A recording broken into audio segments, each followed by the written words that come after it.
I want to thank everyone for joining us. I'm Catherine Mazzone here on behalf of Mojo Streaming, and I'm very delighted and honored to welcome our guest, Ofir Drori.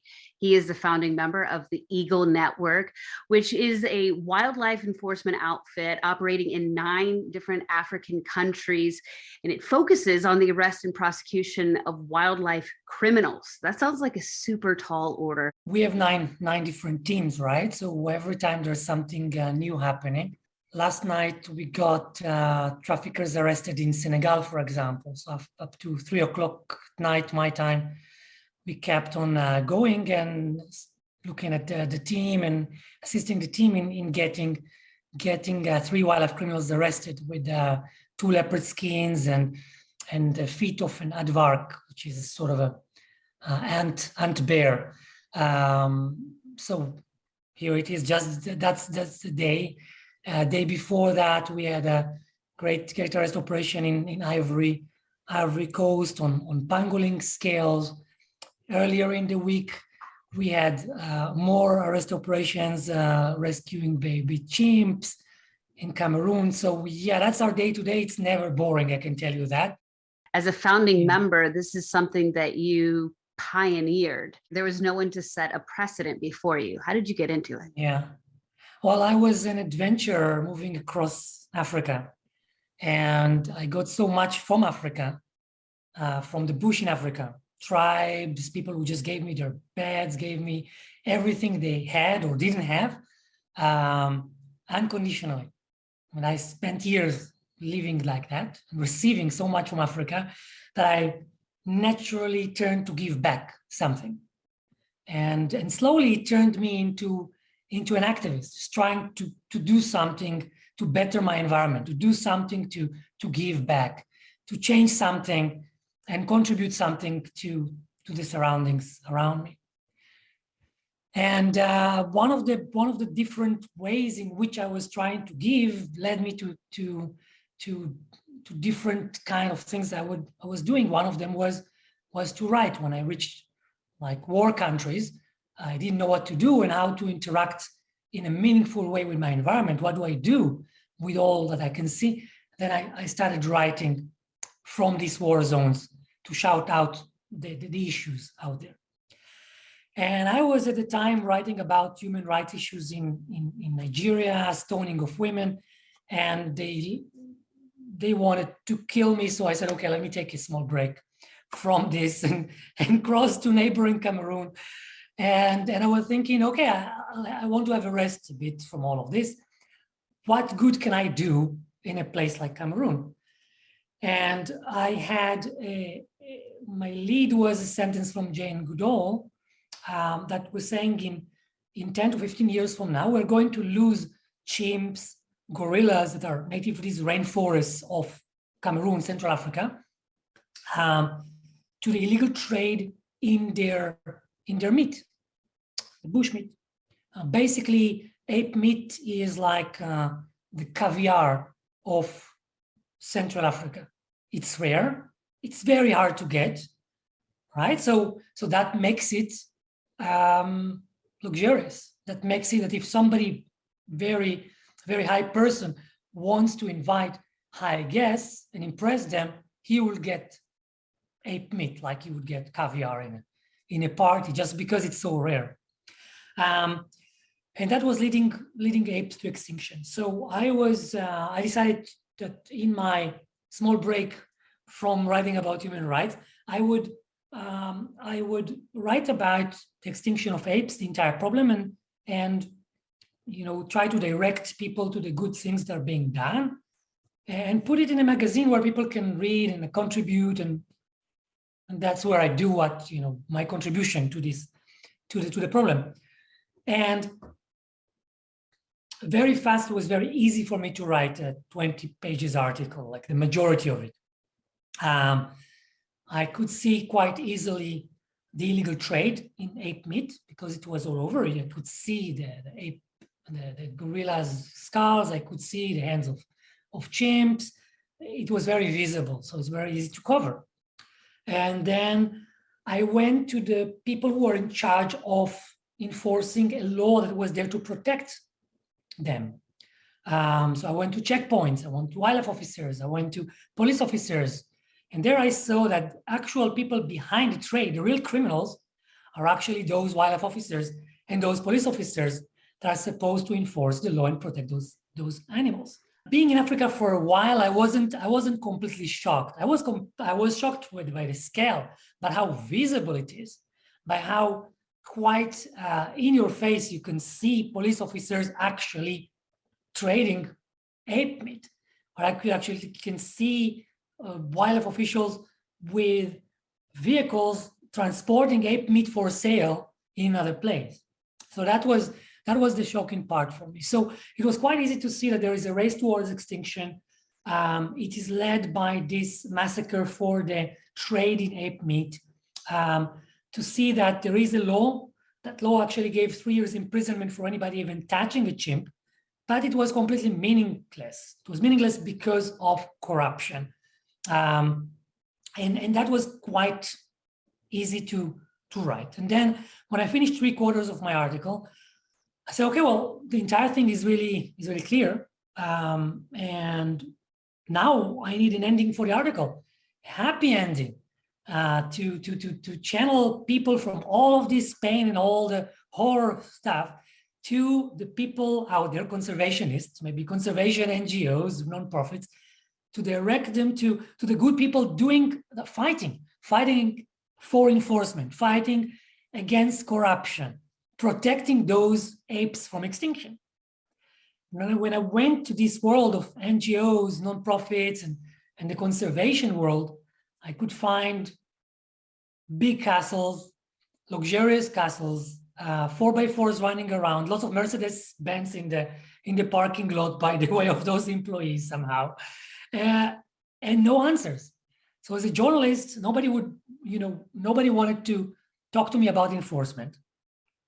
The answers I got were like, no, that's not our job. We do workshops, we do sensitization, so we talk to people about the problems, we give equipment to government, and we pay them per diems and pocket money for them to move from place to place, but enforcement is not us. And trying to talk about corruption was a no-go, because nobody would want to even pronounce the word corruption in the conservation world. It sounds like they were also working with the governments there. Is there a possibility that they were actually contributing money to some of the folks who were? 100%. They were fueling the illegal trade.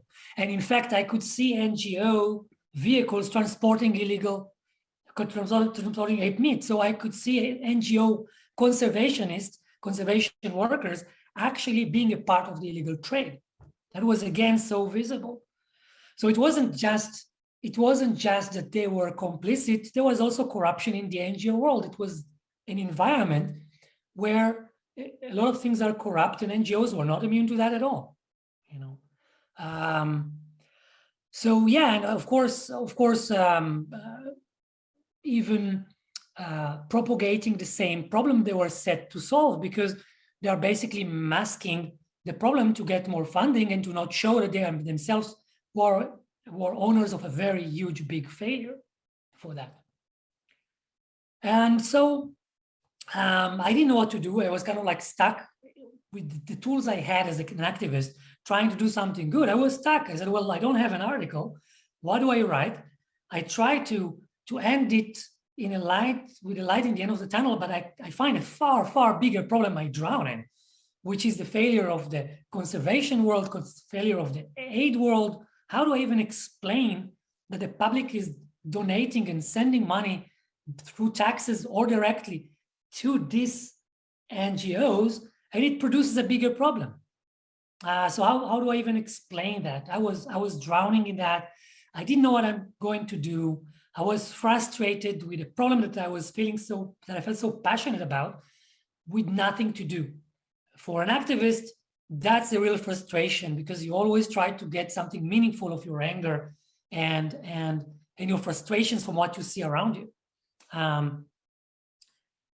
And so I didn't know what to do. I left the capital. I went a few hours out to a small town, continued my research, and I just dropped from the public transport, sat in a bar, drank my Coke, and in a few minutes, people around me could just explain to me everything. Says, okay, well, here we have gorilla meat being sold, and on the left there, this other side, you have gorilla limbs here being sold every day.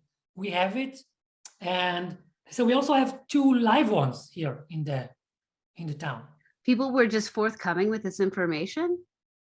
Yeah, there were. First of all, it's all in the open. Secondly, people are friendly in Africa, so you just sit and you talk, and people just tell you everything. Just like I would tell them everything. Yeah, it's a reporter's dream. Yeah. So when they talk about the 2 live ones, they actually talk about the orphans of the bushmeat trade, or the orphans of the ape meat trade.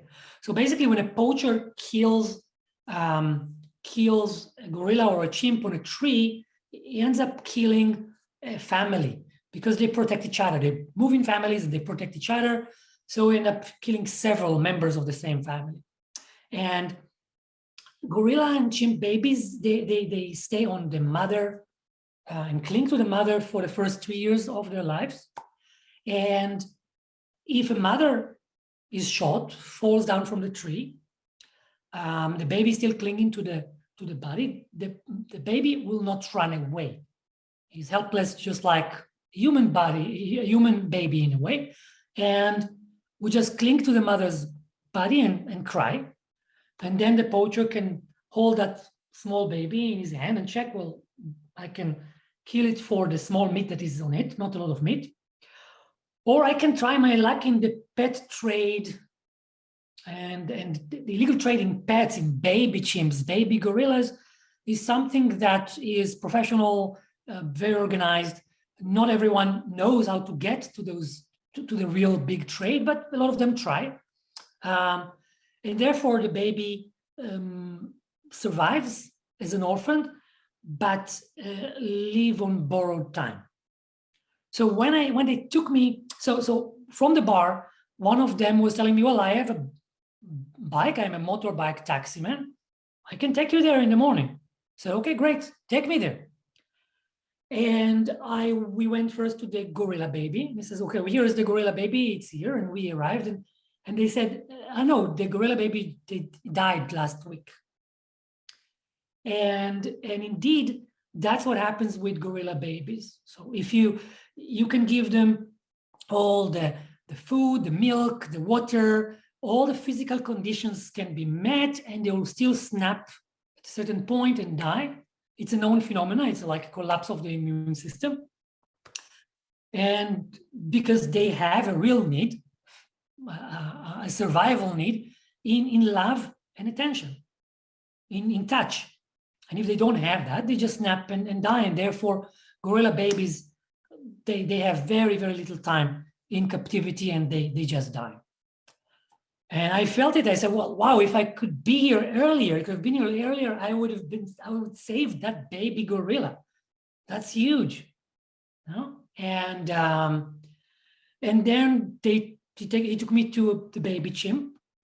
And baby chimps have a different strategy, so they can survive a bit more. And baby chimps tend to lock their emotional world and be very closed, and therefore they can survive more. They don't have the same effect. Baby chimps, by the way, a lot of times you find them doing the same action over and over again, like they're rocking their bodies like this the entire day, for example, which is just like humans do in mental extreme situations. So when I reached that baby chimp, he was sick. They were poking him with a stick. He was acting like a rat, not like the emotional and intelligent being that I could see when I was volunteering in a sanctuary and being with baby chimps in my research just before that. And he was just acting differently. they were poking him, and he was tied in the waist, and you could see that he is about to die. He was sick, and he was 1.5 years old, very tiny.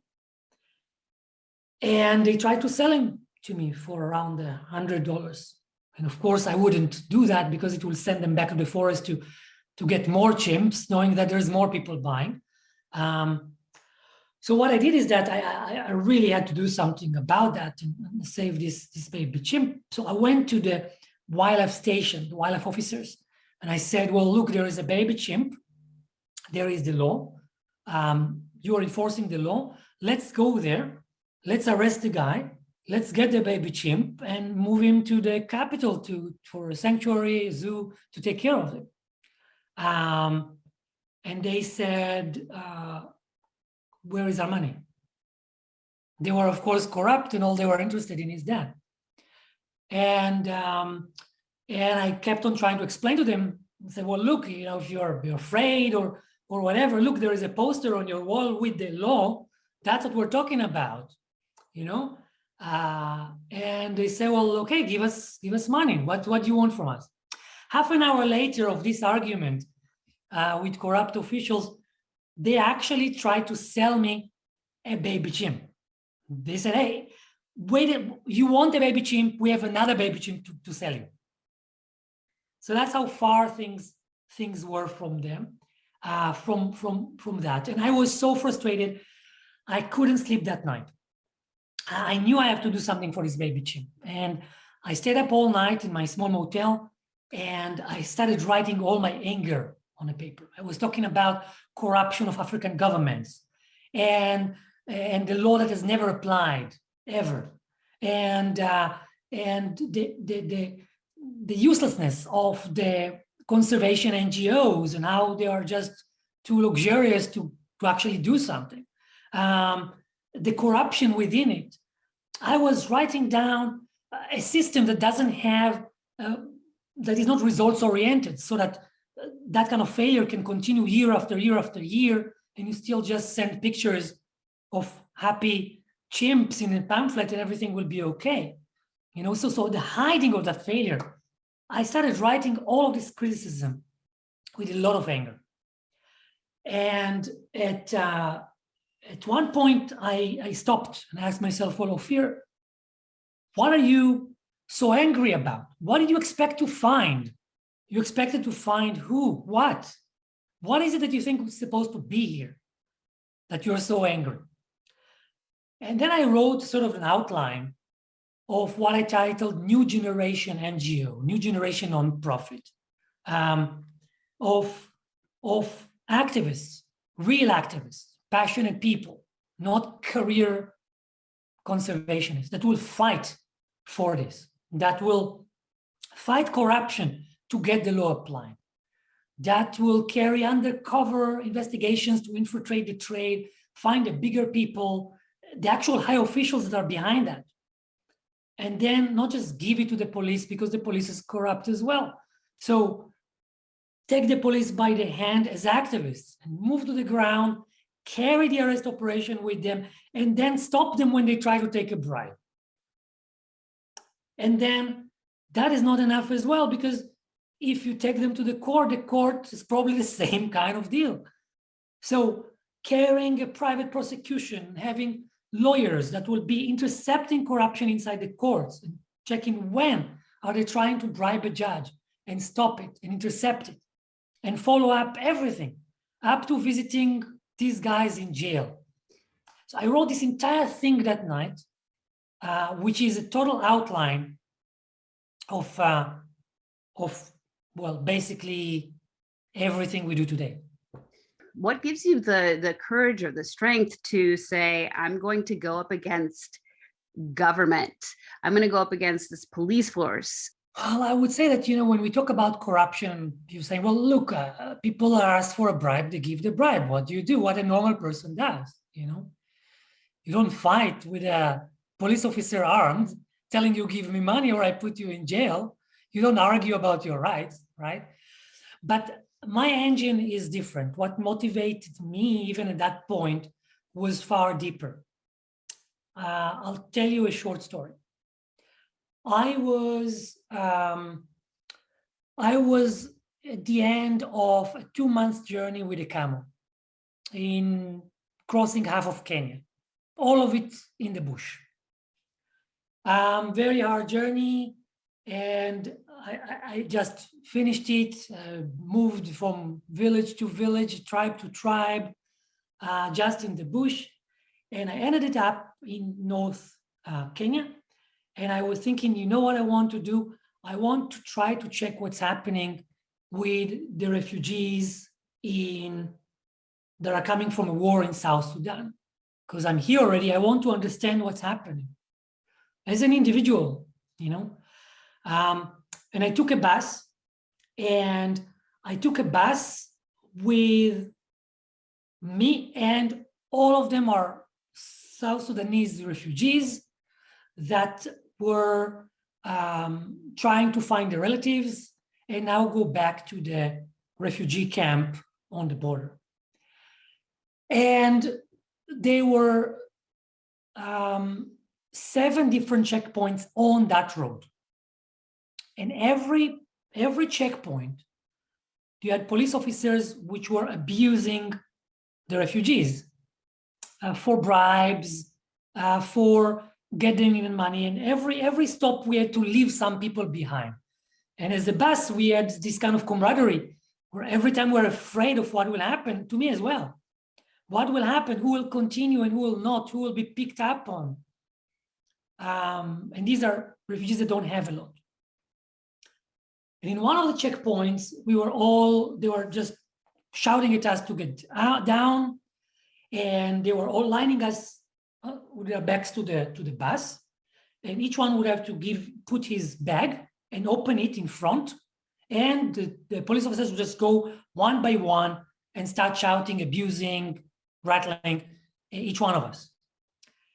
And obviously they took everything from me, and they are throwing everything to the ground, and all these things. That is usual. Next to me was a man and his wife, and he had a duffel bag, and the police officer was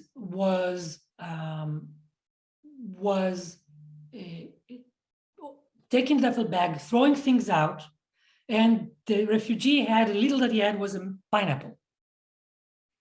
And the police officer was taking the pineapple, taking a machete, cutting it in half, taking one bite, and saying that was, and saying, I checked your pineapple. It is good. And he was throwing everything to the ground. And when he was trying to open the things and take all the privates, underwear and things of his wife that was just next to him, the man was trying to say no. And the police officer was throwing him to the back, to the wall in front of his wife. And the humiliation of that man in front of his wife, and the way he couldn't defend or do anything. And the way that the abuse was just there with the laugh of the police officer, of the lack of respect to human being. It was really hard for me. And when they left, the man went back behind the bus. And I went there. I wanted to come to him and say, hey, listen, to put my hand on his shoulder and say, hey, it is wrong. What happened to you is wrong. And I know it. You see, it happened so many years ago, and I still have tears when I tell the story. Because when I came to him, I saw him crying. And that tears of humiliation was something that was so strong in me and connected to corruption. Connected to corruption is basically an abuse of power of someone who has it over a person who doesn't have it. So if you are, if you're crossing a border and you have it, or you're on a trip to whatever, on a vacation, and you have that money to give, and you say, "Oh, who gives a shit?" Those who don't have, they give the shit, you know. So now that you see in me how strong I feel about corruption, what it actually means to me, you understand why I would have never given a bribe, and why, when it came to corruption, abusing and leading to the massacre of the baby chimps and baby gorillas, there was no doubt in my mind that I have to fight it. So you didn't worry about dying, essentially. No, because of two reasons. One is that I am passionate about things. And secondly, and that's what makes an activist, because we're all passionate about things. We're all getting pissed off with things. We all get angry when we watch TV, but we kind of zap and we say, oh, somebody has to take care of it. Somebody is an expert.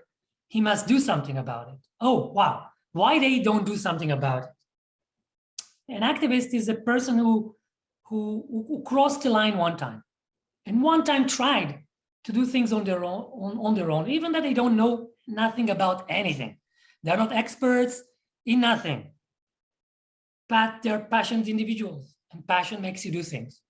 And once you do the first thing as an individual, and you see you actually can do it, it's not others that needs to do, it's not an expert that must do it.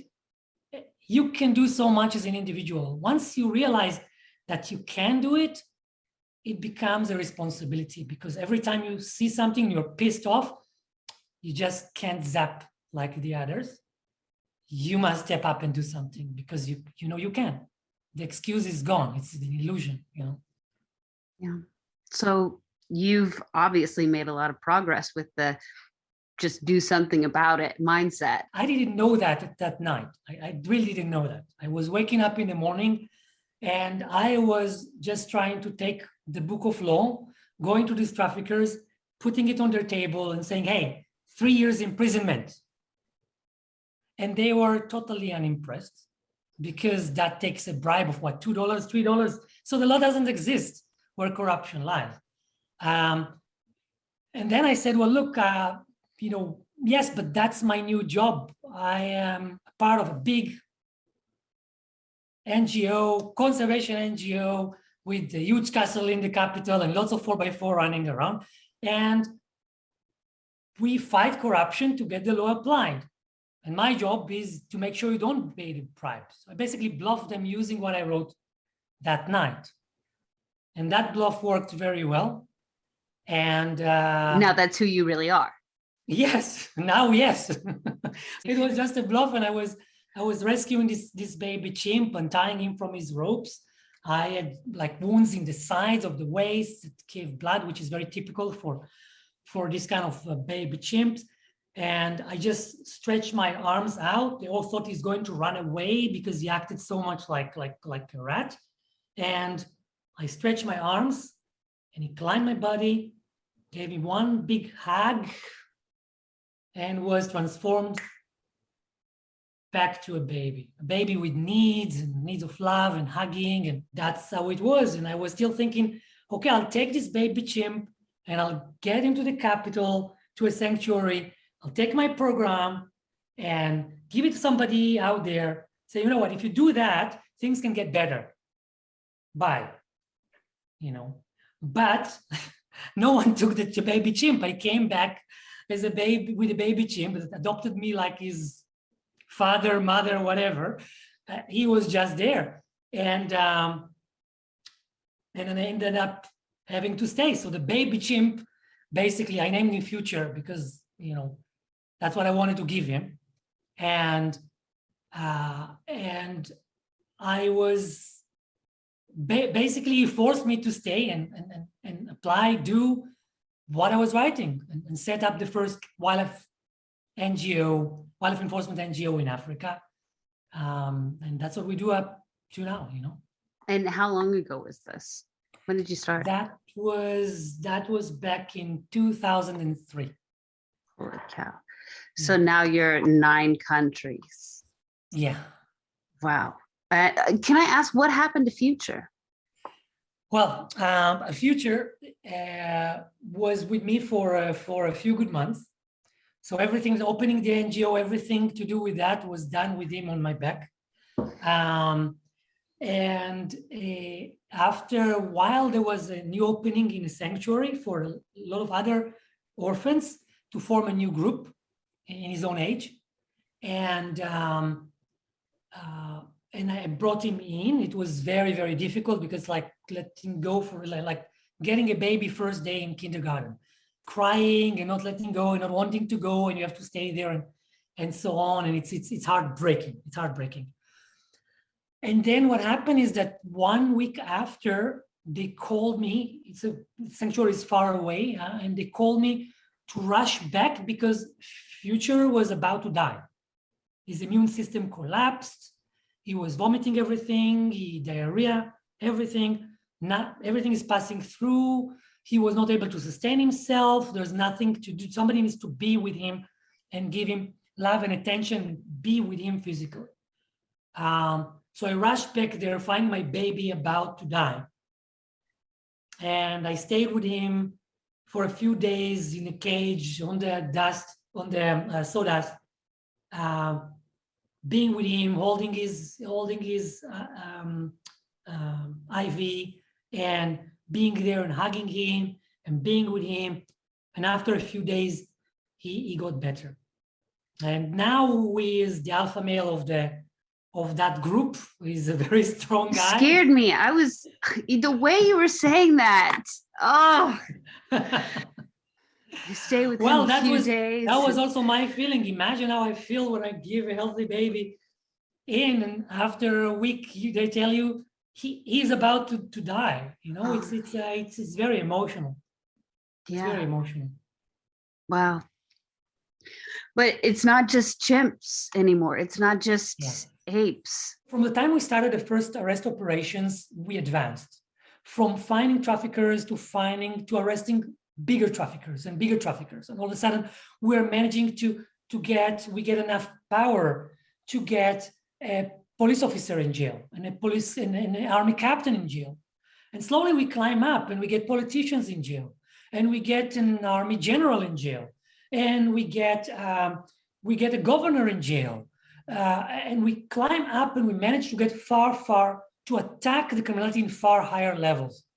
We managed to get foreigners in jail. We managed to remove deputy ministers from their posts. We managed to revoke magistrates from their posts. So slowly we managed to climb up and being able to have the tools, the power to actually have that enormous challenge of getting real major players behind bars and create deterrent where there was none. You know, and now we have more than 2,500 major traffickers that we managed to put in jail. So that's a lot.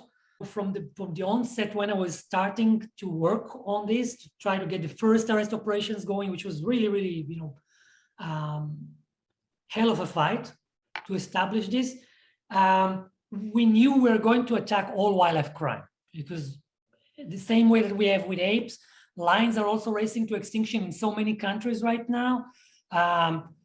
We have so many different animals that are really on the verge of extinction. Elephants. We have rhinos that were already getting extinct, some of the subspecies. So we understood that it's all linked together, and we have to fight for all of them, not just for chimps and gorillas. And then we started arresting different kind of, leopard skins, like yesterday's arrest in Senegal.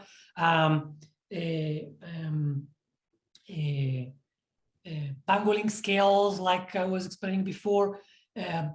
Parrots, African gray parrots, those gray parrots that talk, African gray parrots. Yeah. They are wild in the forests of Central Africa, and they are disappearing because they are sought after in homes in the Western world.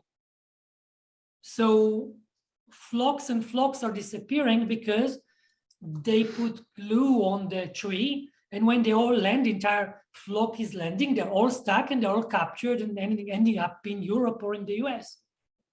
Illegally, of course. It's not, it's not supposed to be, but it's very easy once they are in to say, well, who knows where they're from. A lot of people are thinking about poachers and poaching, and they can think about some people in the forest trying to kill a lion or kill an elephant. But actually, that's not the story. We are fighting organized crime. These are really organized criminal syndicates that are doing the illegal trade in the tusks of elephants, or with some of the skins we're talking about, with pangolin scales. These are not small people running around the forest trying to poach. These are people who are soldiers of far bigger criminal rings. And our job is to deal with those kind of like the traffickers themselves, and not the poachers that they send into the forests, into the savannas. And that's our fight.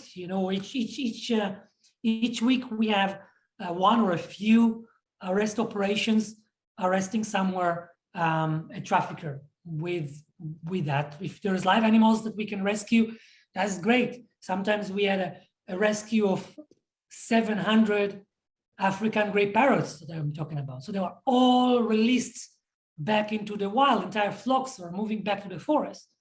Okay, or when we have some of the baby chimps and gorillas and so on, they are able to return to the forest. Okay, even live pangolins can return to the forest. We do that, but a lot of times what we see is just the massacre and a snapshot of the entire massacre. We never feel defeated. We never feel that kind of feeling that it's too big, it's just too much. We don't feel that because we are activists.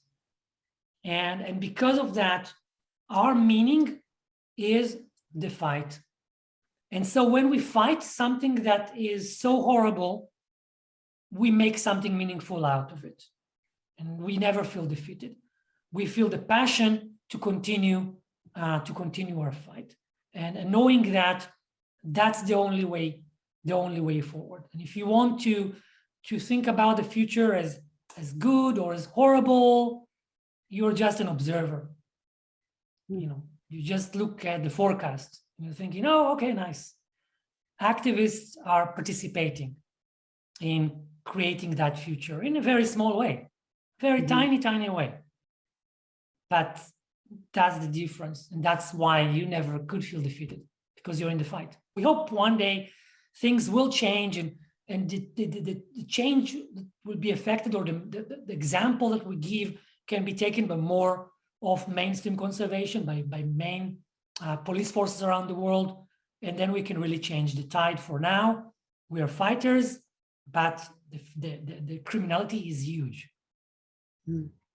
So how do we help you continue the fight? Do we send money, donations? You operate based on donations, right?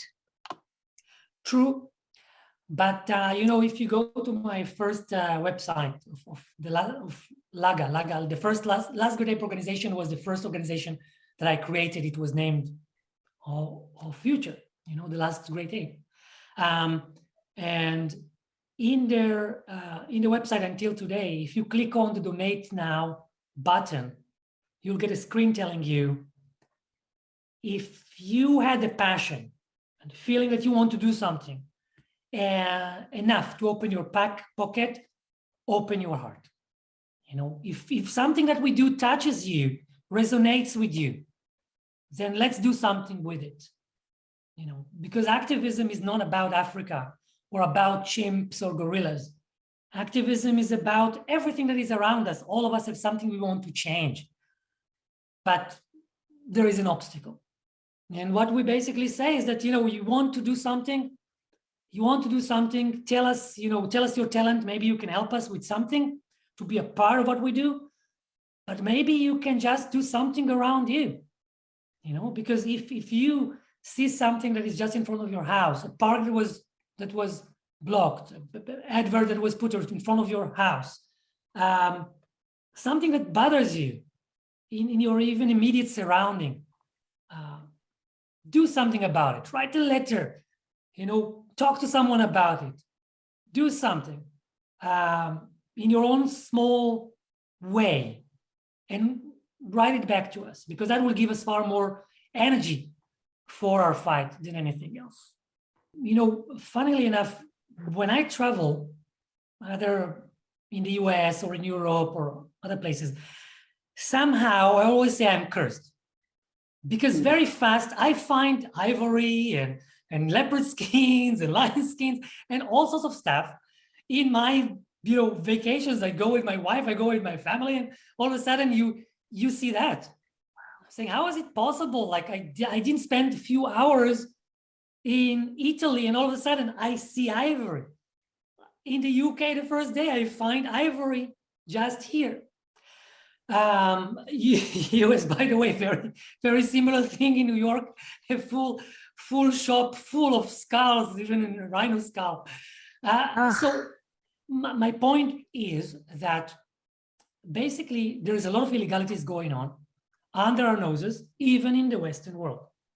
So actually, the general public trying to be interested and saying, hey, wait a second, is that ivory? Let me ask a few questions about that. Well, let me see. That doesn't mean that it's legal just because it's around here. That's not a criminality going around in Africa. All of it is international, all of it. So asking the right questions, trying to dig into it, having the eyes to find the illegal wildlife trade in the small things, all of a sudden you start getting more about it, and then you can tip us off, you can tip the authorities in your country off, but that can really be helpful, because all of the illegal wildlife trade is international. It's not just going to China, it's going everywhere. Lion skins that I was talking about, and leopard skins we're talking about are going a lot to the US, a lot, completely illegal. And then they're hanging in bars and different places, private homes, sometimes in shops, undisturbed. People just go around, see that's, wow, that's funny. But it's not funny, it's illegal. Our minds are not in the set of looking for criminality. But sometimes criminality is under our noses, so we interpret it in different ways. Oh, there is a lion skin. That's funny. Wow. But we don't think that would be an illegal thing just under our noses. We just wouldn't assume that somebody can do that in the open, but they do. But they do.